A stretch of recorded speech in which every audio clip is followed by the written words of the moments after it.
This is the place to be for the latest information on what's ahead for our region. The Vegas Chamber is proud to provide you with this day of crucial information, data, and insights. We want to give you an edge. We want you to be ringside in 2025.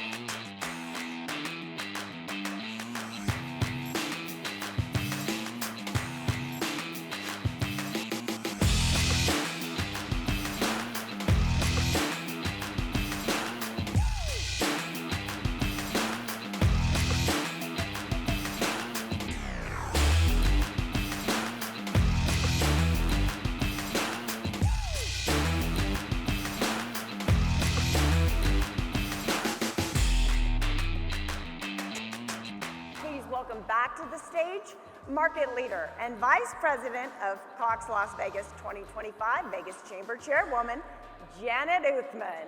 Mary Beth and the Las Vegas Chamber team have once again put together a powerhouse program for you today. Prepare to be engaged and entertained.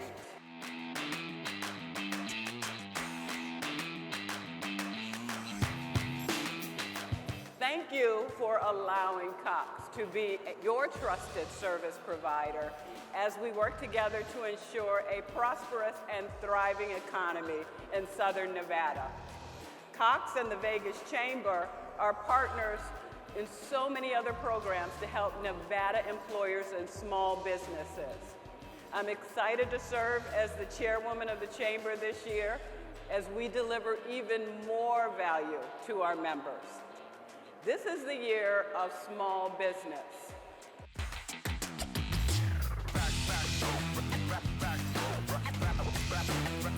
Preview Las Vegas has always been a place where our business community comes together to hear from thought leaders.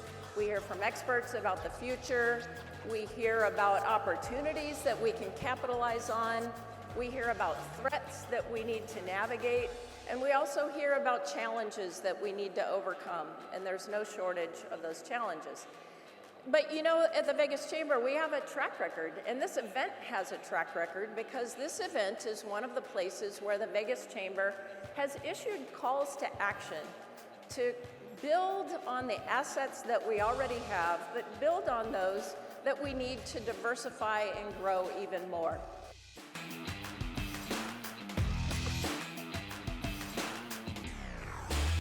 Up next, we're going to highlight our platinum sponsor, NV Energy. We are in a period of investment at NV Energy.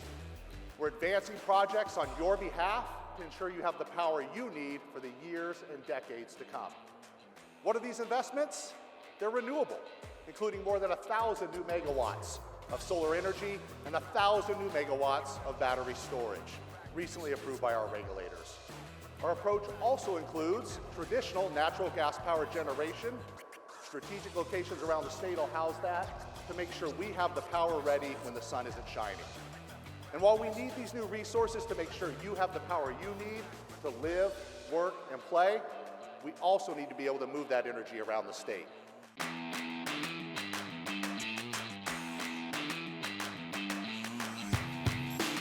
Strikes me as remarkable that if we go back to 1905, when 1,500 people showed up in downtown Las Vegas to buy 1,200 acres that would ultimately become Las Vegas, I wonder if any of them would ever imagine that it would become what it is today.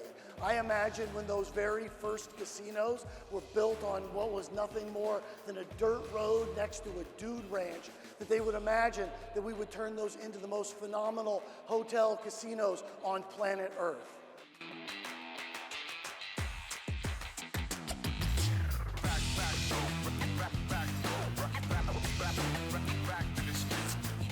Look, Las Vegas was the perfect place for Sphere to be launched. And from the moment the announcement was made, the Las Vegas market embraced us, embraced the idea of Sphere. Las Vegas is a global destination for sports, for business, for entertainment, for corporate events, for conventions. And Sphere is something that participates proudly. For some people, Sphere is the greatest live music venue in the world. For other people, it's about the epic cinematic experiences that take place. marquee events that happen both on the outside and within Sphere, and also corporate days. So we really do deliver to every genre of entertainment and communication and business that Las Vegas is attracting events and visitors in for.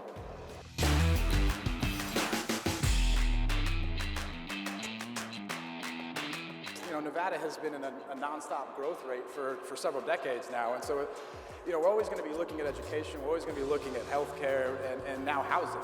And so I think the governor did a really good job of hitting on all of those issues, but did so in a way that was inclusive, not just his own administration, but the legislature as well, and try and bring everybody together to talk about three pressing issues that maybe we disagree on how we get to an end game, but I think everybody can agree those are three critical issues that we need to address in this upcoming legislature.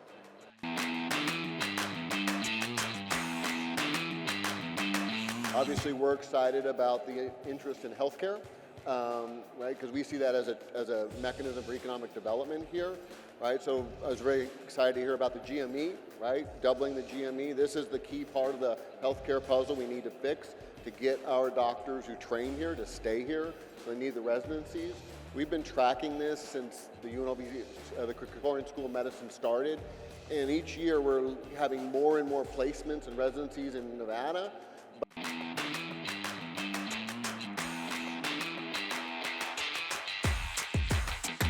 What about the leadership's agenda?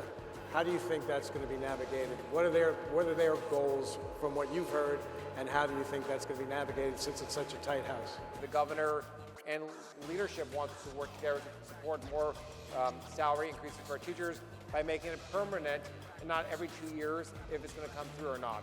So I think that's one area of collaboration. I think also you're going to see collaboration on Southern Nevada Forum issues. Those are issues that we have worked with in this community. They're bipartisan nature on healthcare, for example, economic development, again, education. Those are common issues that Nevadans want to see addressed in Carson City. They're pragmatic, they're practical, and it doesn't matter if you're Republican, Democrat, or independent. You want the state to move forward, and I think you're going to see a lot of those underlying tones this upcoming session with those collaboration between the majority leader, the speaker, and the governor.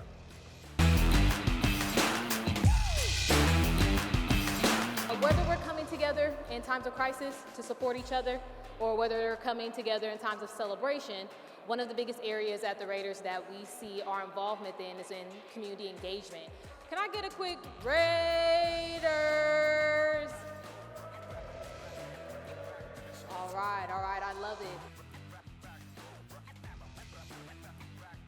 It is going to be a great year in 2025 for Las Vegas. We're excited to bring WrestleMania here in April. 41 years ago, this will be WrestleMania 41 coming up. It's our Super Bowl. And for our Super Bowl, we thought there would be no better place to have it than Las Vegas. WWE has become a worldwide phenomenon. It's obviously a team effort. It's a position where I inherited a great product and where a group of us have strived very hard to build that even bigger. We launched one of our weekly properties, Monday Night Raw, 2 Mondays ago, January 6th on Netflix globally.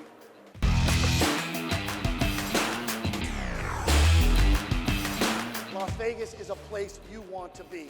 And now here we are, talking about what I think is going to be one of the most incredible events in the upcoming year in terms of WrestleMania. I don't think people really understand the juggernaut that this is. But you hope that if we think about what that looks like and how it adds to what we're doing today and how it adds to the other events that we have and it adds to the other things that we're going to do, there is no place like Las Vegas relative to our ability to drive value and make sure that everybody is getting the return on experience.